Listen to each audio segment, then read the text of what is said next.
আচ্ছা, কখনো ভেবেছেন সামরিক খাতায় যা একেবারে অসম্ভব, বাস্তব ময়দানে তা কিভাবে সম্ভব হতে পারে? আজকের এই বিশ্লেষণে আমরা ইতিহাসের এমন একটা অধ্যায়ের গভীরে যাব যা প্রথাগত সামরিক ধ্যানধারণাকে পুরোপুরি উল্টে দিয়েছিল। ২০০১ সালের বড়াইবাড়ি সীমান্ত সংঘর্ষ। এই ঘটনাটা অসম সামরিক কৌশল আর রণাঙ্গনের কঠোর বাস্তবতার এক অবিশ্বাস্য কেস স্টাডি। কিভাবে অসম্ভব প্রতিকূলতার মুখে দাঁড়িয়ে একটা ছোট্ট রক্ষী বাহিনী তাদের নিখুঁত রণকৌশল আর অসীম সাহসিকতা দিয়ে একটা বিশাল আক্রমণকারী বাহিনীকে আটকে দিয়েছিল, সেটাই আজ আমরা ধাপে ধাপে দেখব। চলুন সরাসরি মূল ঘটনা আর এর পেছনে ট্যাকটিক্যাল বিশ্লেষণটা শুরু করা যাক। ৪০০ জনের বিপরীতে মাত্র ৮ জন। শুনতে অনেকটা হলিউড সিনেমার মতো লাগছে, তাই না?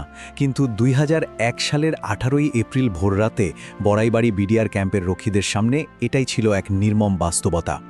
একদিকে আধুনিক অস্ত্রে সজ্জিত ৪০০ জনেরও বেশি কমান্ডো, আর অন্যদিকে ক্যাম্পের প্রতিরক্ষায় থাকা মাত্র ৮ জন সাধারণ সীমানারক্ষী। মানে সংখ্যার বিচারে এই ৮ জনের জয়ের সম্ভাবনা ছিল একেবারে শূন্যের কাছাকাছি। যে কোনো সামরিক পাঠ্যবই অনুযায়ী এই লড়াই তো শুরু হওয়ার আগেই শেষ হয়ে যাওয়ার কথা। কিন্তু রণাঙ্গনের হিসাব তো আর সবসময় খাতা কলমের নিয়মে চলে না। এই ৮ জন সৈন্য কিভাবে এই অসম্ভব পরিস্থিতিটা সামাল দিলেন সেটা বুঝতে হলে আমাদের একটু পেছনের প্রেক্ষাপটে যেতে হবে। তো এই উত্তেজনার পারদটা আসলে চড়ল কিভাবে? চলুন টাইমলাইনটা একটু দেখে নিই। ঘটনা শুরু ১৫ই এপ্রিল।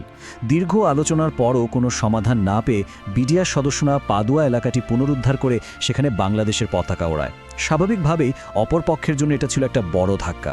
এরপর উত্তেজনা যখন একদম তুঙ্গে, ঠিক তখনই ১৮ই এপ্রিল বিকেল ৫টায় বড়াইবাড়ি ক্যাম্পে একটা চিঠি আসে। আর এর কয়েক ঘন্টা পরেই, মানে পরদিন ভোর ৪টার দিকে শুরু হয় সেই ভয়াবহ অনুপ্রবেশ। এই টাইমলাইনটা কিন্তু খুবই গুরুত্বপূর্ণ, কারণ এটা পরিষ্কার করে দেয় যে এই আক্রমণ কোনো বিচ্ছিন্ন ঘটনা ছিল না, বরং এটা ছিল একটা পরিকল্পিত আর দ্রুত জবাব দেওয়ার প্রচেষ্টা। এখন ওই যে বিকেল ৫টার চিঠিটার কথা বললাম, এর ভেতরে একটা বড় কৌশল লুকিয়েছিল। চিঠিতে একটা ফ্ল্যাগ মিটিংয়ের প্রস্তাব দেওয়া হয়। ফ্ল্যাগ মিটিং হলো বিবদমান বাহিনীর মধ্যে একটা কূটনৈতিক বৈঠক, যা সাধারণত সংঘাতের পর উত্তেজনা কমানোর জন্য ডাকা হয়ে থাকে। কিন্তু ইন্টারেস্টিং ব্যাপার হলো, তখন বড়াইবাড়ি এলাকায় তো কোনো সংঘাতই হয়নি। ক্যাম্পের কমান্ডার নজরুল ইসলাম তখনই বুঝতে পারেন ডাল মে কুচ কালা হয়। তিনি পরিষ্কার বুঝতে পারেন যে এই মিটিংয়ের ডাক আসলে একটা ফাঁদ। মিটিংয়ের নামে তাদের আটকে রেখে ক্যাম্পে হামলা চালানোই হতে পারে মূল উদ্দেশ্য। তারই তাৎক্ষণিক বিশ্লেষণ আর মিটিংয়ে যেতে সরাসরি অস্বীকৃতি জানানোই ছিল এই অসাধারণ প্রতিরক্ষার একদম প্রথম ধাপ। দেখুন, সামরিক পরিকল্পনায় সবসময় কিন্তু কিছু আনপ্রেডিক্টেবল বা অপ্রত্যাশিত ব্যাপার থাকে, যা পুরো হিসাবটাই পাল্টে দিতে পারে। এই ঘটনাতেও ঠিক সেটাই হয়েছিল। ভোর ৪টে, চারিদিকে ঘুটঘুটে অন্ধকার। আক্রমণকারী বাহিনী ভেবেছিল ক্যাম্পের সবাই নিশ্চিন্তে ঘুমাচ্ছে, তাই তারা একদম নিঃশব্দে এগিয়ে আসছিল। কিন্তু ঠিক তখনই মিনহাজউদ্দিন নামের এক সাধারণ গ্রামবাসী তার ধানের ক্ষেতে পানি দেখার জন্য হাতে লণ্ঠন নিয়ে বের হন। হঠাৎ তার চোখে পড়ে যায় এই বিশাল সশস্ত্র বাহিনী। তিনি সাথে সাথে ছুটে গিয়ে ক্যাম্পে খবর দেন। একটু ভাবুন তো, একজন সাধারণ নাগরিকের এই সামান্য একটা কাজ পুরো ক্যাম্পটাকে ঘুমের মধ্যে ধ্বংস হয়ে যাওয়ার হাত থেকে বাঁচিয়ে দিয়েছিল। রণাঙ্গনের ছোট ছোট ঘটনা কতটা নির্ধারক হতে পারে, এটা তারই একটা বড় প্রমাণ। এখানেই কিন্তু প্রথাগত সামরিক প্রত্যাশা আর যুদ্ধের ময়দানের কঠিন বাস্তবতার আসল পার্থক্যটা চোখে পড়ে। আক্রমণকারীদের প্রত্যাশা ছিল খুবই সোজা, ৪০০ জন কমান্ডো আসবে আর সহজেই জনবলহীন একটা ফাঁড়ি দখল করে নেবে। কিন্তু বাস্তবতাটা ছিল সম্পূর্ণ ভিন্ন। ক্যাম্পে থাকা ওই ৮ জন রক্ষী ছিলেন কঠোরভাবে প্রশিক্ষণপ্রাপ্ত। তারা যখন শুনলেন এত বড় বাহিনী আসছে, তখন প্যানিক না করে নিজেদের শিক্ষার সর্বোচ্চ প্রয়োগ করলেন। তারা জানতেন এই লড়াইয়ে পেশি শক্তি দিয়ে জেতা যাবে না। সতর্কতা, সুশৃঙ্খল অবস্থান আর নীরবতাই যে এখানে সবচেয়ে বড় অস্ত্র, সেটা তারা খুব ভালোভাবেই বুঝেছিলেন। এবার চলুন এই ৮ জনের সেই মাস্টারমাইন্ড রণকৌশলটা একটু ভেঙে দেখি। একে আমরা বলতে পারি ট্যাকটিক্যাল ডিলে স্ট্র্যাটেজি বা কৌশলগত কালক্ষেপণ। প্রথমত, তারা এটা মেনে নিয়েছিলেন যে সামনাসামনি সরাসরি সংঘাত করাটা মানে স্রেফ বোকামি। তাই তারা খুব দ্রুত বাংকারে পিছু হটেন এবং সম্পূর্ণ নীরবতা বজায় রাখেন। এরপরের কাজটা ছিল পার্শ্ববর্তী হিজলমারি আর খেওয়ারচর ক্যাম্পে ওয়্যারলেসে ব্যাকআপের জন্য বার্তা পাঠানো। আর সবচেয়ে গুরুত্বপূর্ণ এবং কঠিন ধাপটি ছিল আকস্মিক পাল্টা আক্রমণের জন্য অপেক্ষা করা। ব্যাকআপ আসতে তো সময় লাগবে, তাই ততক্ষণ পর্যন্ত আক্রমণকারীদের বিভ্রান্ত করে আটকে রাখাই ছিল তাদের মূল লক্ষ্য। এটা ছিল ধৈর্য আর সুশৃঙ্খল মানসিকতার এক চূড়ান্ত পরীক্ষা। ১০ মিনিটের পিনপতন নীরবতা। একটু কল্পনা করার চেষ্টা করুন পরিস্থিতিটা। চারপাশ থেকে বিশাল একটা বাহিনী ক্যাম্প ঘিরে ফেলেছে আর বৃষ্টির মতো গুলি ছুটছে। তারা আশা করছিল ভেতর থেকে পাল্টা গুলি আসবে, কিন্তু না, ভেতর থেকে কোনো গুলির শব্দ নেই, এমনকি টু শব্দটিও নেই। এই ১০ মিনিট ছিল প্রচণ্ড মানসিক চাপের। আক্রমণকারীরা গুলি ছুটছে আর ভাবছে ক্যাম্প হয়তো আসলেই ফাঁকা। অন্যদিকে মাটির নিচে বাংকারে ওই ৮ জন সৈন্য শাসাটকে অপেক্ষা করছেন একদম সঠিক মুহূর্তের জন্য। এই নিখুঁত নীরবতাটাই ছিল তাদের রণকৌশলের সবচেয়ে বড় মনস্তাত্ত্বিক অস্ত্র। আর এই নীরবতার ফলটা কি হলো জানেন? এটা জন্ম দিল একটা মারাত্মক ভুল হিসাবের। টানা 10 মিনিট কোনো জবাব না পেয়ে আক্রমণকারী বাহিনী পুরোপুরি নিশ্চিত হয়ে গেল যে রক্ষীরা ভয়ে পালিয়েছে। এই ওভার কনফিডেন্স বা মিথ্যা আত্মবিশ্বাসের বশবর্তী হয়ে তারা কভার ছেড়ে একদম প্রকাশ্যে ক্যাম্প দখলের জন্য এগিয়ে আসতে থাকে। আর ঠিক এই মুহূর্তের জন্যই তো অপেক্ষা করছিল প্রতিরক্ষাকারী বাহিনী। তাদের হাতে ছিল 4টি হাই স্পিড মেশিন গান, আর তারা প্রস্তুত ছিল লুকানো বাংকারের সুরক্ষিত অবস্থানে। ফাঁদটা একদম নিখুঁতভাবে কাজে লেগে গেল। 700 এটা শুধু একটা সংখ্যা নয়, এটা হলো ওই মেশিনগানগুলোর ফায়ার রেট। প্রতি মিনিটে 700-র বেশি বুলেট। মানে বুঝতেই পারছেন ফায়ার পাওয়ারটা কেমন ছিল। যখন আক্রমণকারীরা সম্পূর্ণ প্রকাশ্যে চলে আসে, ঠিক তখনই রক্ষীরা নির্দেশ পান গুলি চালানোর। একসঙ্গে 4টে হাইস্পিড মেশিনগান থেকে শুরু হয় ননস্টপ ব্রাশ ফায়ার। ওই নিস্তব্ধ ভোর যেন মুহূর্তের মধ্যেই একটা বিভীষিকাময় রণক্ষেত্রে পরিণত হলো।